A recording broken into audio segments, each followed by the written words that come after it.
Salut tout le monde, dans cette nouvelle vidéo on va parler du capteur Stryd. Non seulement le capteur Stryd est un capteur de puissance qui permet de donner une indication de puissance en course à pied, mais il est également un capteur de foulée qui va donner des indications précises et c'est à mon avis le capteur le plus précis à ce niveau-là sur le marché, des données de distance et d'allure instantanée. Et vous avez été nombreux à me poser des questions par rapport à la précision des montres Garmin en particulier au niveau GPS sur l'allure instantanée et la distance que mesure la montre lors d'une session de running. Et à plusieurs reprises, il m'est arrivé de vous recommander, en tout cas de recommander à certains lecteurs du site pour certaines utilisations, eh bien, d'utiliser un capteur de foulée, et notamment le Stryd, parce qu'à mon avis c'est la solution la plus précise qui existe sur le marché pour mesurer de manière plus précise l'allure instantanée ou alors la distance parcourue. Et puis dans cette vidéo, je vous propose de découvrir comment utiliser au mieux le capteur Stryd avec une montre Garmin. Pour le couplage du Stryd, donc la première chose à faire, c'est de prendre le capteur et de l'amener à proximité de sa montre Garmin et puis de le secouer un petit peu pour l'activer et ainsi faire en sorte que la montre puisse facilement le trouver. Ensuite, dans le menu de la montre, je vais aller dans le menu de paramètres et puis dans les capteurs et accessoires.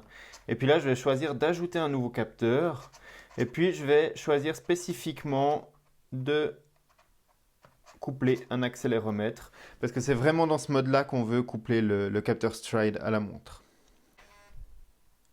Donc voilà, la montre a trouvé le capteur Stryd, donc je peux l'ajouter en tant qu'accéléromètre. Et là, normalement, la montre devrait s'y connecter.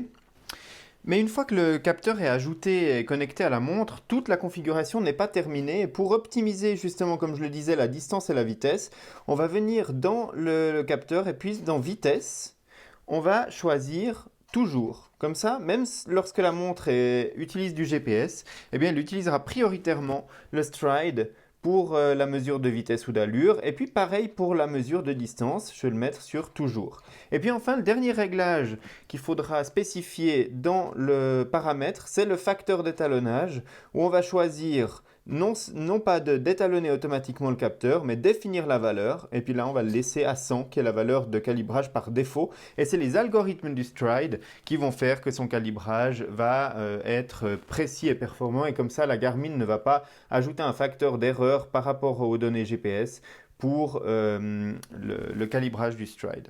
Donc voilà exactement la manière dont il faudrait coupler son Stryd pour avoir non seulement des données de puissance avec sa montre Garmin, mais également avoir des données de distance et d'allure qui sont les plus précises possibles. Donc voilà pour cette petite astuce. Moi je vous donne rendez-vous très bientôt pour une prochaine astuce sur la chaîne YouTube de Nakan.ch.